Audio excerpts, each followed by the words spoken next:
Hello everyone, कैसे हैं आप सब। आज हम डिस्कस करने वाले हैं साइंस की न्यू एनसीईआरटी बुक का चैप्टर 4, जिसका नाम है डिस्क्राइबिंग मोशन अराउंड अस। ये फिजिक्स का पहला चैप्टर है। तो आज हम इसके क्वेश्चंस को डिस्कस करेंगे और समझने की कोशिश करेंगे कि कैसे पॉसिबल सॉल्यूशंस हम उसको कैलकुलेट कर सकते हैं। So move to the questions. So this is the exercise questions. Let's start with the first question. So first question में लिखा हुआ है, my father went to a shop from home. It is located at a distance of 250 meter on a straight road. On reaching there, he discovered that he forgot to carry a cloth bag. He came home to take it, went to the shop again and bought provision and came back home. So, किस तरीके का motion उन्होंने बता रखा है उसको समझने की कोशिश करते हैं। तो पहले तो फादर घर पे थे, उनको जाना था शॉप, जिसका डिस्टेंस था 250 मीटर। तो सबसे पहले वो क्या करा उन्होंने, पहला मोशन था होम टू शॉप। तो वो घर से किधर की तरफ गए, शॉप की तरफ गए। तो कितना डिस्टेंस ट्रैवल करा होगा। सो डिस्टेंस ट्रैवल करा होगा उन्होंने 250 मीटर। अगेन वो क्लॉथ बैग लेके आना भूल गए थे, तो वो शॉप से दोबारा घर गए, तो शॉप टू होम अगेन कितना distance, 250 metre. Now third type of motion is कि व्हेन, जब वो दोबारा क्लॉथ बैग लेके घर से दोबारा शॉप गए, तो third motion is home to shop. वहां से उन्होंने कुछ सामान खरीदा, bought some provisions and came back home, तो फिर वो वापस घर आ गए। So last motion is shop to home. तो टोटल कितनी बार मोशन हुआ, कहता है टोटल 4 टाइम्स मोशन हुआ, और सब टाइम पे डिस्टेंस 250 मीटर ही था। तो क्या मैं टोटल डिस्प्लेसमेंट या टोटल डिस्टेंस की बात कर सकता हूँ। यस। सबसे पहले पूछा था टोटल डिस्टेंस कितना है। तो टोटल डिस्टेंस निकालने के लिए इन सभी डिस्टेंसेस का सम कर देंगे हम, और इन सभी डिस्टेंसेस का सम हो जाता 250 प्लस 250 प्लस 250 एंड 250। 250 को 4 से मल्टीप्लाई करने पर 1000 metre. So net distance is 1000 metre. अब हम बात करें यदि डिस्प्लेसमेंट की, क्योंकि क्वेश्चन में डिस्प्लेसमेंट भी पूछा है, तो नेट डिस्प्लेसमेंट के लिए हमें वेक्टर क्वांटिटी को इस्तेमाल में लाना पड़ेगा। वेक्टर क्वांटिटी को कैसे यूज़ करते हैं हम उसको, तो कहते हैं वेक्टर क्वांटिटीज़ के लिए हमने एक बात सीखी थी कि जब भी वेक्टर क्वांटिटीज़ में बॉडी स्ट्रेट लाइन में मूव करती हैं, तो हम उनको साइन अलॉट कर देते हैं according to the coordinate system. यदि वो राइट वर्ड्स मूव कर रही हैं हॉरिजॉन्टली, तो उनको पॉजिटिव डिस्प्लेसमेंट मानते हैं, और यदि वो लेफ्टवर्ड मूव कर रही हैं तो हम उनको नेगेटिव डिस्प्लेसमेंट मानते हैं। यदि अपवर्ड मूव कर रही हैं तो पॉजिटिव, और डाउनवर्ड मूव कर रही हैं तो नेगेटिव। सो मैं यहाँ डिस्प्लेसमेंट लिख रहा हूँ। जब वो पर्सन होम टू शॉप गया, तो राइट वर्ड मूव कर रहा था, तो डिस्टेंस हो गया plus 250 metre.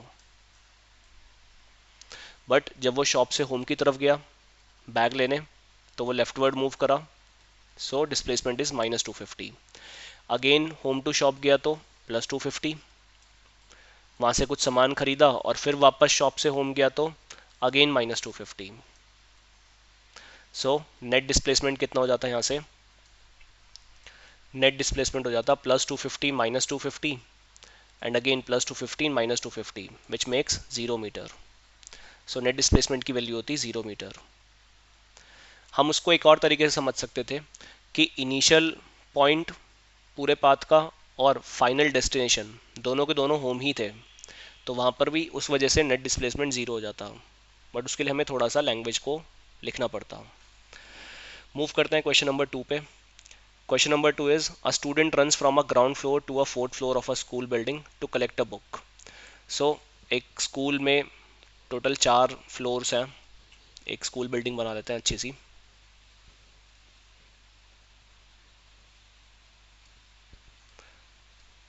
So this is the school building and this is the ground floor, जिसके साथ एक दरवाज़ा भी है। उसके बाद हमने बनाया फर्स्ट फ्लोर, फिर हमने बनाया सेकंड फ्लोर, फिर third floor and last is fourth floor. And student को जाना है ग्राउंड फ्लोर से फोर्थ फ्लोर पे, and again after collecting that book he have to move from fourth floor to second floor, and the height of each floor is 3 metre. जब हर एक floor की height 3 metre है, सो यहाँ भी 3 metre होगा, इधर भी 3 मीटर होगा, इधर भी 3 मीटर होगा, और इधर भी 3 मीटर होगा। तो पता करना है टोटल वर्टिकल डिस्टेंस कितना ट्रैवल हुआ। तो डिस्टेंस कैलकुलेट करने के लिए हमें दो डिस्टेंसेस की बात करनी पड़ेगी। पहला, जब वो गया ग्राउंड फ्लोर से फोर्थ फ्लोर पे, तो मैं इसको लिख रहा हूँ डिस्टेंस G4, ग्राउंड फ्लोर से फोर्थ फ्लोर। एंड फिर जब वो गया फोर्थ फ्लोर से सेकंड फ्लोर, तो मैं लिख रहा हूँ उसको D42, फोर्थ फ्लोर से सेकंड फ्लोर। मैं इसका हल्का सा डैश लगा देता हूँ जिससे समझ में आ जाएगा। सो फोर्थ फ्लोर पे सेकंड फ्लोर, फोर्थ से सेकंड में जा रहा है, और यहाँ ग्राउंड से फोर्थ पे जा रहा है। जब वो ग्राउंड से फोर्थ पे जा रहा होगा तो क्या क्या डिस्टेंस ट्रैवल करेगा, 3 + 3 + 3 + 3, इट बिकम्स 12। एंड जब वो फोर्थ से सेकंड पे जा रहा है तो 3 + 3, तो 12 + 6 हो जाता है 18 metre.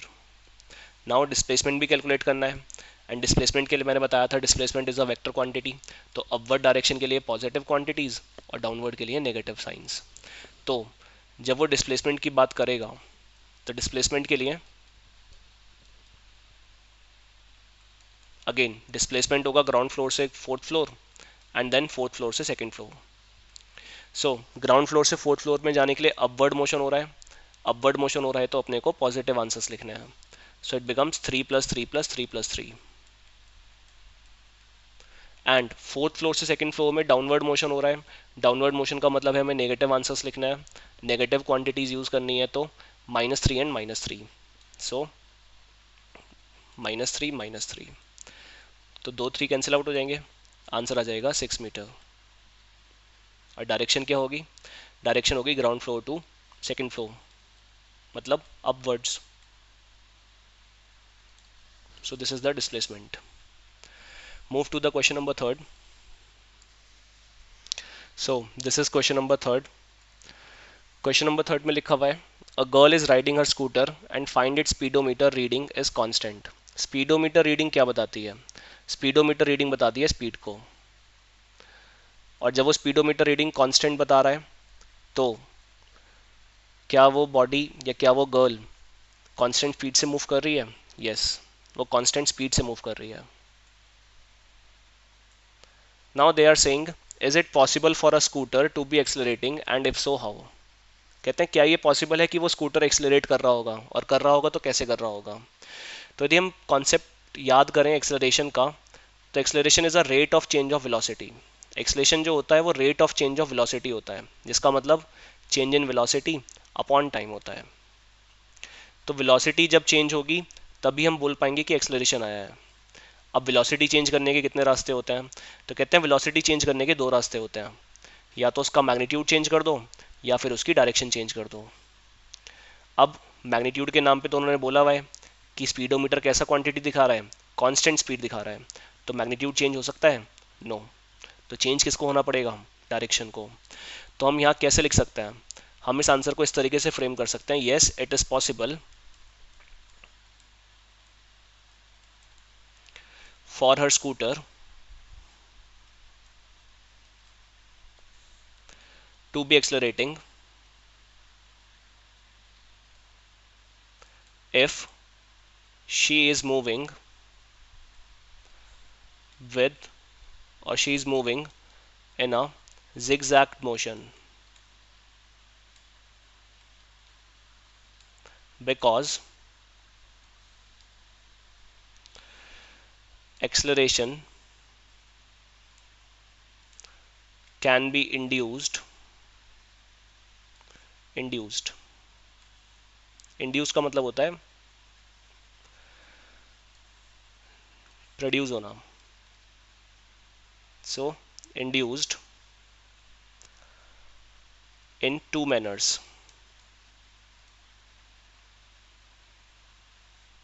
First one is by changing the velocity of the body, and second by changing the direction of motion.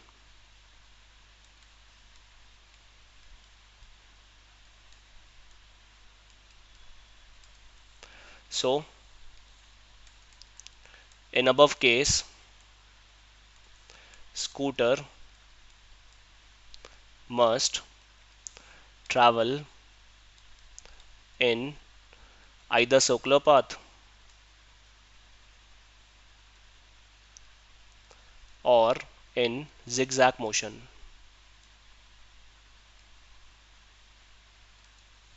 All right, तो इस तरीके से थोड़ा सा हम आंसर को फ्रेम कर सकते हैं. क्वेश्चन काफ़ी अच्छा था. फोर्थ क्वेश्चन लिखा हुआ है, a car from rest and its velocity, a car starts from rest and its velocity reaches 24 meter per second in 6 seconds. Find the average acceleration and the distance traveled in 6 hours. So इसको थोड़ा ऊपर की तरफ लिख लेता है. Here we have some space. So question number 4 में बोला हुआ है कार ट्रैवल कर रही है, स्टार्ट कर रही है रेस्ट से, तो इनिशियल वेलोसिटी 0 हो गई and this velocity reaches to 24 metre per second, तो फाइनल वेलोसिटी हो गई 24 मीटर पर सेकेंड. टाइम दिया हुआ है 6 seconds. Find the average acceleration, तो अपने को ए निकालना है, एंड डिस्प्लेसमेंट इन 6 सेकेंड्स. तो इसके लिए हमारे पास 3 इक्वेशंस ऑफ मोशन होती हैं. First one is v is equals to u plus a t, second is s equals to u t plus half a t square, and third one is v square equals to u square plus 2as. तो हमें इन तीनों में से किसी दो को use करना है. तो पहले हम एक्सेलरेशन को निकालेंगे, तो हम फर्स्ट इक्वेशन को यूज़ कर सकते हैं. सो लिखेंगे using first equation v is equals to u plus a T.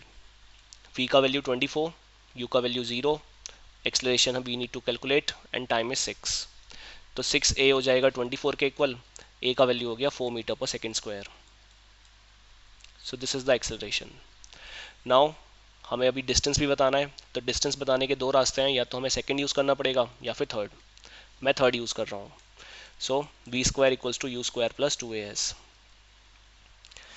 So v का value 24, so we have to writing 24 square, u square का मतलब 0 का स्क्वायर, एंड 2 इंटू ए का वैल्यू अभी 4 आया था, and s.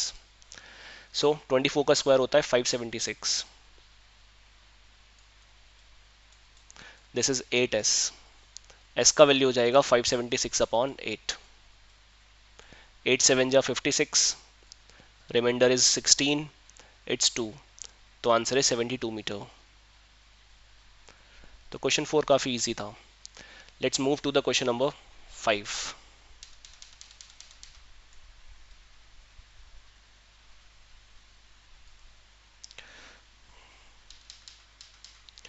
So question number 5 में वो कह रहा है, a motor bike moving with the initial velocity of 28 metre per second and constant acceleration stops after travelling 98 metre. तो इनिशियल वेलोसिटी कितना बताया था उसने, 28 मीटर, तो u को लिख देंगे 28 मीटर क्वेश्चन नंबर 5 के लिए, 28 metre per second. Body constant acceleration से मूव कर रही है और उसने कितना डिस्टेंस ट्रैवल करा, 98 metre before it getting stop. So जब वो रुक गई तो उसको फाइनल वेलोसिटी कितना बोलेंगे हम, 0 metre per second. Now we need to find the acceleration of the motor bike and time taken to come to the stop. तो अपने को एक्सेलरेशन भी बताना है एंड टाइम भी बताना है. अब यहाँ से 2-3 ऑब्जर्वेशन की बात करते हैं. कहते हैं जब 3 इक्वेशंस ऑफ मोशन आते हैं तो वहाँ पर एक थर्ड इक्वेशन ऑफ मोशन होती है जो टाइम इंडिपेंडेंट होती है. क्यों? क्योंकि इसमें टाइम आ ही नहीं था. तो क्या हम टाइम इंडिपेंडेंट इक्वेशन ही यूज़ करेंगे यहाँ पर? यस, बिकॉज टाइम नहीं दिया हुआ क्वेश्चन में. तो फर्स्ट एक्सेलरेशन निकालने के लिए हमें थर्ड इक्वेशन ऑफ मोशन को यूज़ करना पड़ेगा.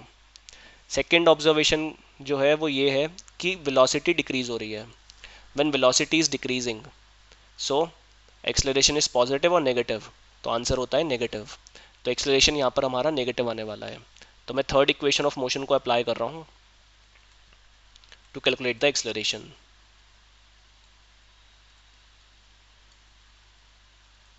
सो थर्ड इक्वेशन ऑफ मोशन में वेलोसिटी 0 हो जाएगी final. Initial is 28 square and this is 2 into a into 98. All right, इस 28 को मैं right side move, left side move करा रहा हूँ. It becomes -28 into 28 and this is 2 into 98 upon into a. so acceleration हो जाएगा -28 into 28 upon 2 into 98. 2 को 28 से कट करा 14 टाइम्स, 14 को 98 से कट करा 7 टाइम्स, 7 को 28 से कट करा 4 टाइम्स, तो आंसर इज -4। एक्सलेशन हो गया -4। यदि वो मुझे यहाँ से रिटार्डेशन पूछता या डी एक्सलरेशन पूछता तो मैं उसको +4 बोलता, बट अभी उसने मुझे एक्सलरेशन बोला है तो मैं -4 बोल रहा हूँ। Now we need to calculate the time, so I am using first equation of motion. First equation of motion में लगाएंगे हम v is equals to u plus a T.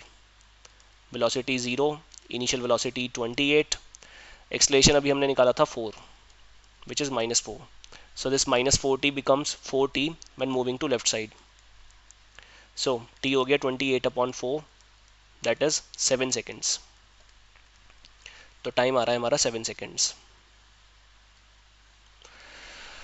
Move to the question number 6. Question number 6 is figure 4.27. This is the figure. Shows a position time graph of two objects A and B that are moving along a parallel tracks in the same direction. तो ये जो graph दिया हुआ है हमें position time graph को हम distance time graph भी बोल सकते हैं, because position is in metres and distance is also in metres, so this position time graph is nothing more than distance time graph. So this is graph of person A and this is the graph of person B. Both are intersecting at 5 seconds. T is equals to 5 second पे दोनों intersect कर रहे हैं. So question is writing कि two objects A and B that are moving along a same parallel tracks in the same direction, do the object A and B ever have equal velocity? Justify your answer. तो क्या इनकी velocity कभी equal हो पाएगी या इनकी velocity equal है? अपने आंसर को जस्टिफाई भी करना है। कहते हैं पोजीशन टाइम ग्राफ या डिस्टेंस टाइम ग्राफ का स्लोप जो होता है वो हमें बताता है वेलोसिटी। सो क्या हम यहाँ पर स्लोप कैलकुलेट कर सकते हैं? स्लोप कैलकुलेट करना थोड़ा सा मुश्किल है, तो कहते हैं स्लोप के लिए मैं एक छोटा सा और तरीका बताता हूँ। जब भी किसी ग्राफ का हम स्लोप कैलकुलेट करते हैं तो कहते हैं हम स्लोप के लिए हम देखते हैं उसका हॉरिजॉन्टल एक्सिस से एंगल कितना बन रहा है। तो किसी भी ग्राफ ने, किसी भी लाइन ने यदि एंगल बड़ा बनाया है तो स्लोप भी क्या होगा? ज़्यादा होगा, और यदि एंगल छोटा हुआ तो स्लोप भी क्या होगा? छोटा होगा। अब यहाँ से एंगल निकालना भी थोड़ा सा मुश्किल बनता है, तो हम यहाँ क्या करेंगे? हम यहाँ वैल्यूज़ को पुट करेंगे, वैल्यूज़ को सब्सटीट्यूट करेंगे। तो इस पॉइंट को देखें तो इस पॉइंट पे x का वैल्यू 5 है और हम यहाँ पर बोल देते हैं y का value let's say any number b, मैं इसको b बोल देता हूँ। तो ये पॉइंट हो गया 5, b। अब मैं यदि यहाँ पर इस पॉइंट को देखूँ, ये ग्राफ a पे था ये पॉइंट, और इस पॉइंट को देखूँ तो ग्राफ b पे था ये पॉइंट। तो यदि मैं इन दोनों ग्राफ को देखूँ अच्छे से तो पॉइंट एक कॉमन आ रहा है यहाँ पर c नाम का, जहाँ पर दोनों ग्राफ कट हो रहे हैं। बट स्टार्ट क्या इनका इनिशियल पोजीशन सेम था? नहीं, इसका इनिशियल पोजीशन थोड़ा नीचे से था और इसका इनिशियल पोजीशन थोड़ा सा ऊपर से था। तो स्टीपर ग्राफ कौन आया? किसमें राइज और किसी में चेंज सबसे ज़्यादा देखने को मिला? ग्राफ ए में या ग्राफ बी में? क्योंकि ग्राफ ए तो बिल्कुल नीचे से चढ़ के ऊपर सी तक पहुंच गया और ग्राफ बी जो था वो ऊपर से चढ़ के ही ऊपर तक पहुंच गया। तो स्टीपर राइज किस में आया? तो कहते हैं स्टीपर राइज आया ग्राफ ए में। तो क्या ग्राफ ए का स्लोप ज़्यादा होना चाहिए या बी का? तो जवाब है स्लोप ए का ज़्यादा होना चाहिए रादर देन बी। हम इसको इसी तरीके से कैलकुलेट कर सकते हैं, और कोई तरीका नहीं है इसको कैलकुलेट करने का। हमने स्लोप का फॉर्मूला लगाते जो कि होता है y2 minus y1 upon x2 minus x1। तो हमारे पास कोई वैल्यूज़ नहीं है x1 y1 x2 y2, and slope के लिए यदि मैं एंगल को यूज़ करता तो मैं एंगल भी नहीं सोच सकता यहाँ पर कि ये एंगल कितना होगा, theta A and this angle is theta B. हम थोड़ा बहुत तो इसको कंपेयर कर सकते हैं, बट इसको एक्चुअली में समझने के लिए हमें यही बोलना पड़ेगा कि दोनों का एक कॉमन पॉइंट सी तो है, बट ये सी तक राइज करने के लिए ए को ज़्यादा मेहनत करनी पड़ी। ए लोअर पॉइंट से आ रहा था तो उसका स्टीपरनेस, उसके ग्राफ का स्लोप ज़्यादा होगा as compared to B, because B की जो वैल्यू है वो पहले से ही काफ़ी ऊपर से चल रही थी और उसको सी तक पहुंचने में इतना मेहनत नहीं करना पड़ा, इतना ज़्यादा स्लोप नहीं लगाना पड़ा जितना ए को लगाना पड़ा। तो ए का स्लोप ज़्यादा होगा और बी का स्लोप कम होगा। तो क्या दोनों की वेलोसिटीज़ कभी इक्वल हो सकती हैं? जवाब है नहीं। ए की वेलोसिटी ज़्यादा होगी और बी की वेलोसिटी कम होगी। तो इसके लिए हम थोड़ा सा आंसर को फ्रेम कर लेते हैं। हम आंसर में यही लिखेंगे, since both have different initial positions, therefore slope of their position time graph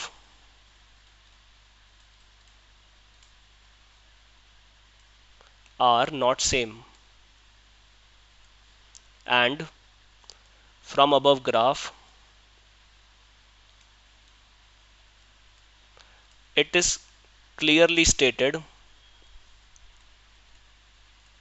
that the slope of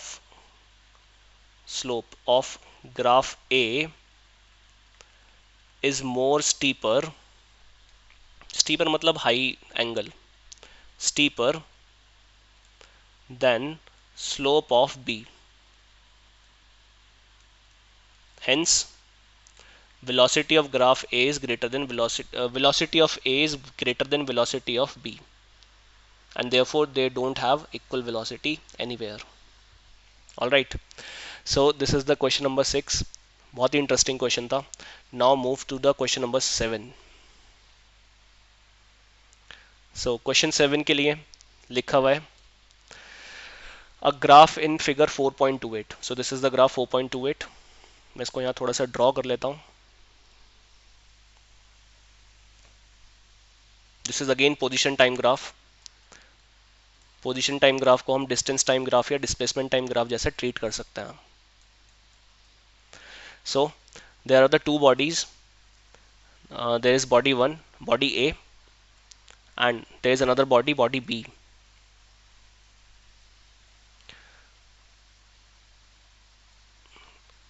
After a certain time at t is equals to 10 seconds, they reach at the same point. But will they use the same path? No. क्या उन्होंने same path use करा? जवाब है नहीं. ए ने थोड़ा ज़्यादा higher path use करा. ए ने ज़्यादा डिस्टेंस ट्रेवल करा होगा, ऑब्वियस सी बात है, क्योंकि पोजीशन टाइम ग्राफ बना रहे हैं ना. पोजीशन टाइम ग्राफ के लिए मैंने क्या बोला कि ये डिस्टेंस टाइम ग्राफ है. तो क्या ए ने ज़्यादा डिस्टेंस यूज़ करा होगा ट्रैवल करने के लिए? जवाब है हाँ.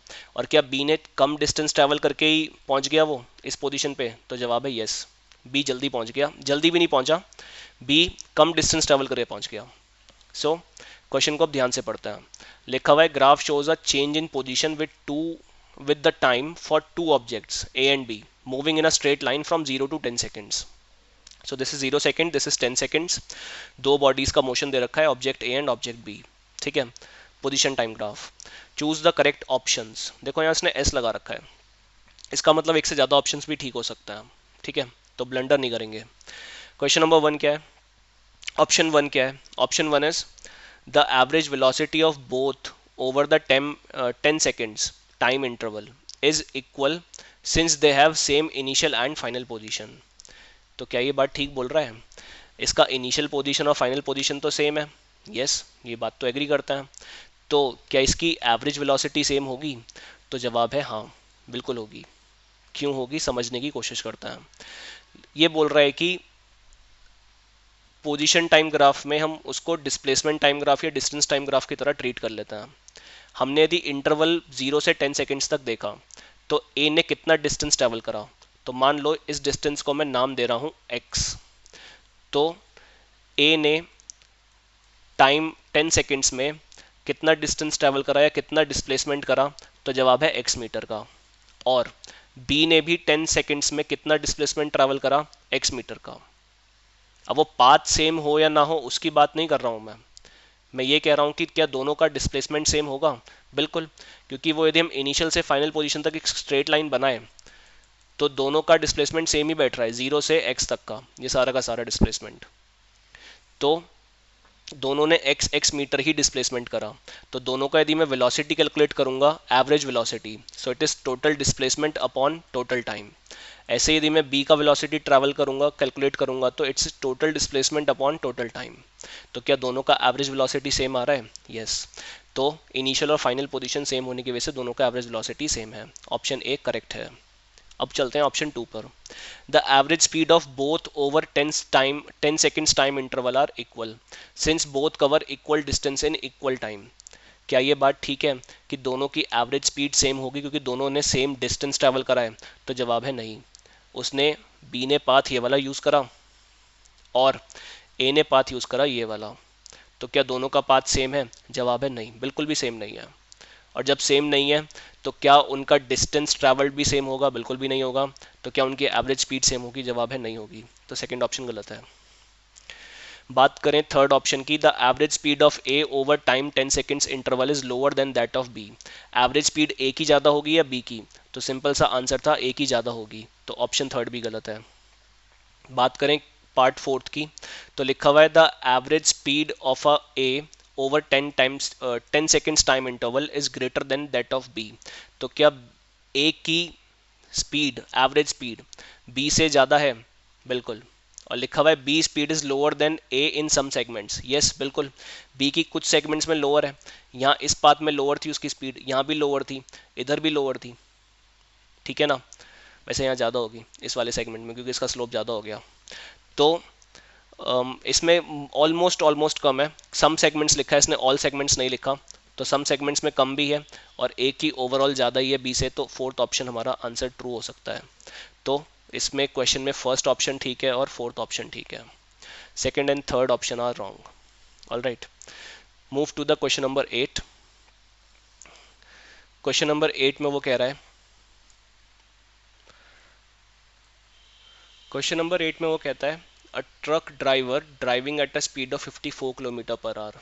तो इनिशियल वेलोसिटी कितना है? 54 kilometre per our. I am reminding कि उसको मीटर पर सेकंड में कन्वर्ट करना पड़ेगा। Notice a road sign with the speed limit of 40 kilometre per hour. उसने एक रोड साइन को देखा जिस पे लिखा था 40 किलोमीटर पर आवर की स्पीड ही रखनी है, speed limit 40 kilometre per hour है। एंड फॉर द ट्रक्स ही slow downs to 36 kilometre per hour. उसने कितना वेलोसिटी स्लो डाउन कर लिया? वो 36 किलोमीटर पर आवर तक आ गया। और कितने टाइम में आया? तो जवाब है 36 सेकेंड्स। क्वेश्चन में दिया हुआ है 36 सेकेंड्स। तो ये सेकंड्स में और ये किलोमीटर पर आवर में, ऐसा तो नहीं चलेगा। किलोमीटर पर आवर को मीटर पर सेकंड में कन्वर्ट करने के लिए 5/18 से मल्टीप्लाई करता है, because 1 kilometre per hour is equal to 5/18 metre per second. तो इसीलिए मैंने 5/18 से मल्टीप्लाई कर दिया। 18 को 54 से कट करते 3, तो ये हो जाता 15 मीटर पर सेकंड। एंड 36 को मल्टीप्लाई करेंगे अगेन 5/18 से, 18 को 36 से डिवाइड करा 2, it becomes 10 metre per second. So initial velocity, final velocity and time है मेरे पास। What is the distance travelled by him during this time? उसको डिस्टेंस पूछा है कि डिस्टेंस कितना ट्रैवल करा होगा।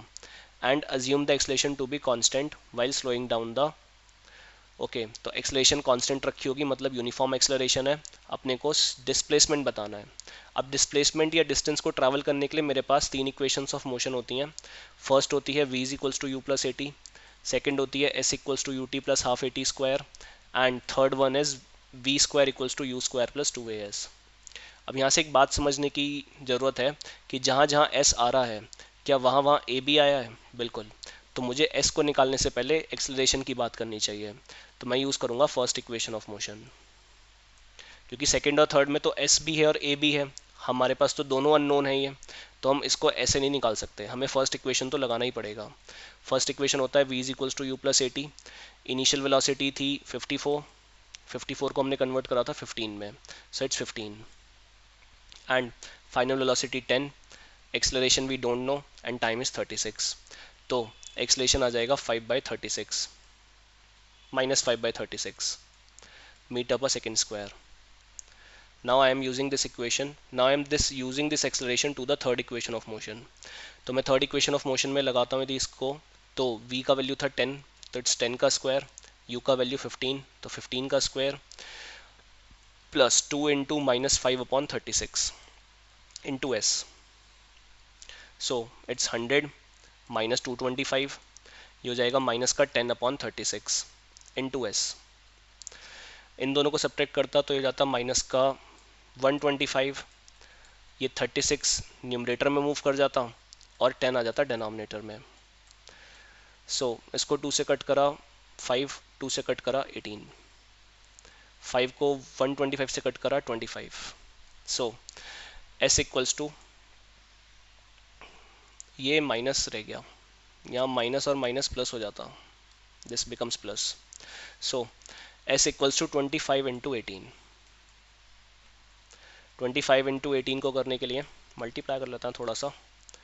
8 इंटू 5 40, 0 4 कैरी, 8 2 जा 16, 16 एंड 5 1 जा 5, 16 एंड 5 होता है 21, 21 और 4 होता है 25, 5 2 कैरी, 2 1 जा 2 और 2 में 2 ऐड करने पर 4, तो आंसर होता है 450 मीटर।